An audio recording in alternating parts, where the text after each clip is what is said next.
Hello मंडळी, कसे आहात सगळे? तर आमच्या रथाला बॅग बांधून आम्ही निघालो गावाला. सगळ्यात खूप जास्त एक्सायटेड आहे मी, कारण आम्ही गावाला म्हणजे माझ्या माहेरी चाललो आहे. त्याच्यामुळे मी खूप एक्सायटेड आहे आणि ही सगळी आमच्या रथाची ही बांधणी असते की नाही, ही सगळी मीच करते काय. दरवेळेला मलाच करावं लागते, कारण आमचा नवरा म्हणतो माझ्या काही जास्त कपडे नसतात, त्यामुळे मी काही बॅगेची जबाबदारी घेणार नाही. त्याच्यामुळे मग हे सगळं मला करावं लागतं. जाता जाता आम्ही आलो आहे हॉटेलमध्ये. आम्हाला पार्सल घ्यायचं होतं. खरं तर जेवायचं होतं, पण मी ओरडली. त्याच्यामुळे मग ठरलं की पार्सल घेऊया. पप्पांना पण आवडते, त्याच्यामुळे चला मग. कशा तुम्ही मजेत ना? आज मी माझ्या मम्माच्या चॅनलवर तुमचं मनापासून स्वागत करतो. आज आम्ही गावाला चाललोय.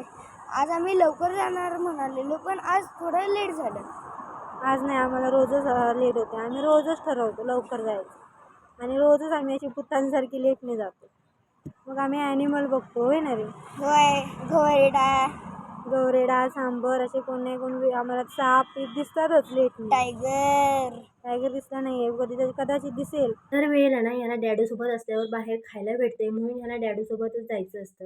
मी त्याला सांगत होती, माझा भाऊ गेला होता पुढे 4 व्हीलर घेऊन, त्याच्यासोबत जा. तर हा काही ऐकला नाही, आमच्यासोबतच आला.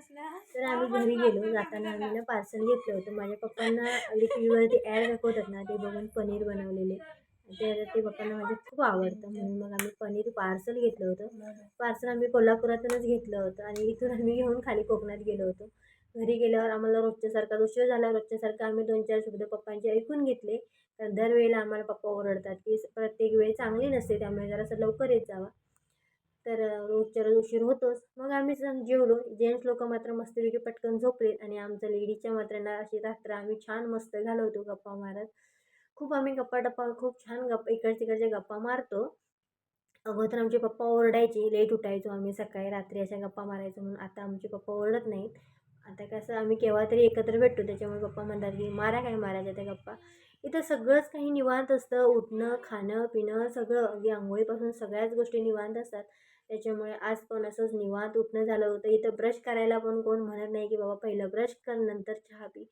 तर इथं ब्रश जरी नाही केलं तरीसुद्धा चालतं. इथं सगळ्याच गोष्टी मनासारख्या असतात.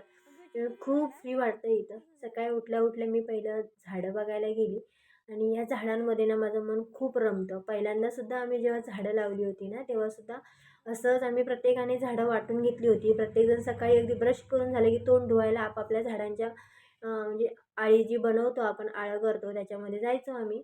आणि आता पण पप्पांनी खूप सारी छान झाडं लावली होती. अगदी हळदीपासून बटाट्यापासून सगळं काही रुजत घातलं होतं. अगदी मुळा वगैरे पालेभाज्या सगळ्या काही घातलेल्या होत्या. आणि त्यात भर म्हणजे मी आता येताना हे हिरवी मिरची आणि वांग्याची अळी घेऊन आली होती. आणि हा सुद्धा पोरगा आताच उठला होता. अगदी योगा करून दाखवत होता. इथं खूप आळसावल्यासारखं होतं.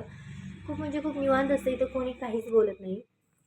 इथे आमच्या पप्पांनी पहिल्यांदाच बटाटा लावला आहे. यूट्यूबवरती बघून लावला आहे तो पण, म्हणजे कसं काय त्याची लागवड करायची ते बघून लावलं आहे त्यांनी.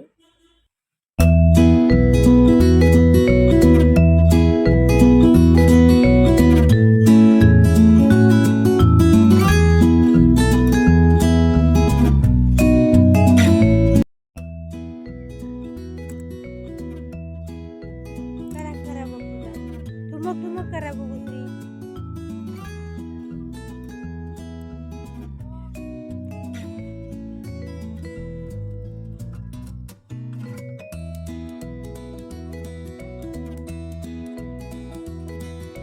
दारू घ्यायची, भजी करायची, भाजी करायची. खातात मी यूट्यूबवर बघ. तुम्ही काय ग, तुमच्याकडे नुसतं तुम्ही त्यांना विचारतच नाही अजिबात. हे झाड कसलं आहे म्हटलं?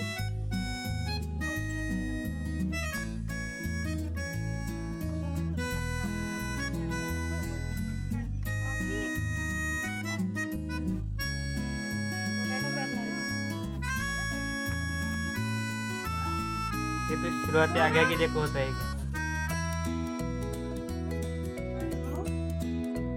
ये तो सुरुवात आहे. पुन्हाची 10 वाजले नुसते, अजून पूर्ण दिवस. संपू. संध्याकाळी आम्हाला बर्थडेला जायचं असल्यामुळे आमची तयारी आतापासूनच चालू झाली होती. जसं जमेल तसं आम्ही सगळं काही ना काही करायला सुरुवात केली होती. आणि माहिती आहे का, गंमत म्हणजे ना, जेव्हापासून माझा पार्लरचा कोर्स झाला आहे ना, तेव्हापासून मी अगदी 2-2 महिन्याने सगळ्यांचं कटिंग असते. माझे आई पप्पा पण म्हणतात मी माझे केस मात्र मोठे आहेत, पण मी बाकीच्यांचे केस कोणाचे वाढू देत नाही. मी सारखी कटिंग करत असते. तर भाऊ माझा सकाळी लवकर सावंतवाडीला जाणार होता, त्याच्यामुळे म्हणजे आता जाणार होता, मग त्याच्यामुळे संपूच्या आधी त्याचा नंबर झाला होता. पण त्याने आपला मात्र व्हिडिओ डिलीट करून टाकला पटकन मोबाईलमधून, मी टाकेन अपलोड करेन म्हणून. त्याच्यानंतर मग असं आमच्या हिरोने सगळं मस्तपैकी आवरलं आणि नंतर आम्ही जरा छानसं फोटोशूट केलं. खरं तर मी ठरवून आली होती की संपूचं, श्रीचं आणि या माझ्या भावाचं, ह्या तिघांचं फोटोशूट करायचं छान सगळं, ह्यांचे बड्डे जवळ आले होते म्हणून. पण तसं काही जमलं नाही. मग जसं जमलं तसं मग ह्याचे भावाचे फोटो वगैरे काढले. इंस्टाग्रामवर आम्ही पोजेस बघितल्या, पण आम्हाला ते काही जमलं नाही. त्याच्यामुळे मग आपलं जे आहे रेग्युलर ते तसंच. तर ह्या हिरोचं म्हणणं होतं की हे सगळं आजूबाजूचा बॅकग्राऊंड आला पाहिजे बघ, हे सगळं असं दिसलं पाहिजे, असे माझे फोटो काढ. पण जसं जमेल तसं मी काढलं. नंतर आला हा इकडे आणि हे सगळं झाडं वगैरे, कधी काम न करणाऱ्या पोरग्याने ही झाडं वगैरे आतमध्ये ढकलली का, तर त्याचे फोटो छान आले पाहिजे म्हणून. तर आमचे साहेब पण जाणार होते त्याच्यासोबत सकाळी लवकर. तर शार्वीचं जावळ काढायचं होतं. शार्वीचं म्हणजे माझ्या बहिणीच्या मुलगीचं, त्याच्यामुळे मग जावळ काढायसाठी हे लवकर गेले होते. आणि माझ्या भावाला कंपनी द्यायला म्हणून आमचे हे साहेब पण चालले होते. तर ह्या दोघांना जायचं होतं केसरीला. तर पुढे जाऊन तर हे काही केसरीला गेले नाही, जाऊन तिथं मस्त निवांत झोपले.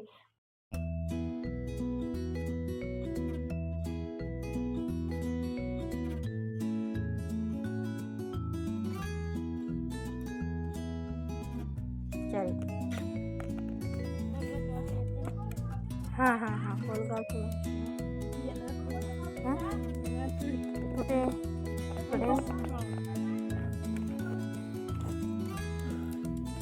तू कधी व्हायची झाडं लावून,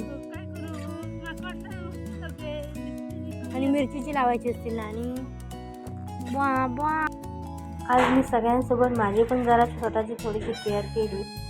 तर त्यानंतर मी आज माहिती आहे का, पहिल्यांदा मी आज आईच्या लाईफमध्ये पहिल्यांदा आयब्रो केला होता. आईने आतापर्यंत कधीच आयब्रो केले नव्हते. त्यानंतर मग मी आईची थोडीशी हेअर कटिंग केली, नंतर संपूचे पण हेअरकट केले, कारण तिच्या पण केसांना खूप फाटे फुटलेले. ती तशी तिचे केस छान आहेत, पण ती लक्ष देत नाही. त्यानंतर छान मी अशी माझ्या चेहऱ्यावर रंगरंगोटी केली. काय होतं माहिती आहे ना, प्रत्येक वेळेला ना, मी दरवेळेला सगळ्यांची तयारी करून देते आणि मी मात्र तशीच राहते. त्यामुळे मग मी ह्यावेळेला ठरवलं होतं, ह्यावेळी आपण पाहुण्यांकडे चाललो आहे, मग छान मस्तपैकी आवरायचं. मग मी सगळ्यात पहिल्या आधी माझं आवरून घेतलं होतं. आणि त्यानंतर मग मी संपूचं आवरणार होती, श्रीचं आवरणार होती.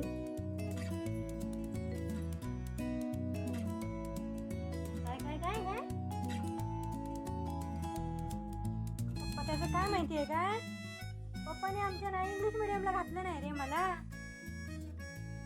ऐकलंस काय. पप्पाने की नाही मला इंग्लिश मिडियमला घातलं नाही ना, तेव्हा आमच्याकडे शाळाच नव्हत्या इंग्लिश मिडियमच्या. तर तिकडे लांब कणकवली वगैरे असतील तर त्याच्यामुळे जरा प्रॉब्लेम झाला रे माझा तुझ्याबरोबर बोलायचा, असं झालं.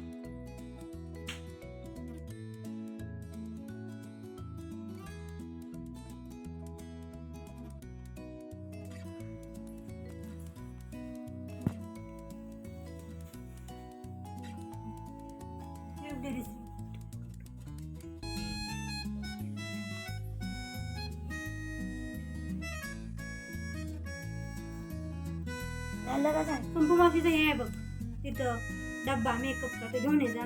मला माहित नाही, दागिन्यांचा मला माहित नाही.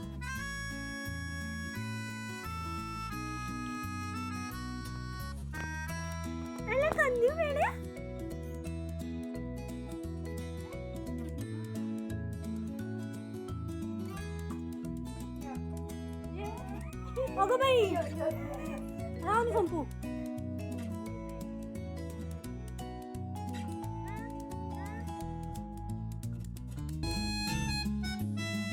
तर आता संजू आली होती आणि संजू येताना 4 व्हीलर घेऊन आलेली, त्याच्यामुळे मग आम्ही सगळेच जण त्या गाडीतून जाणार होतो.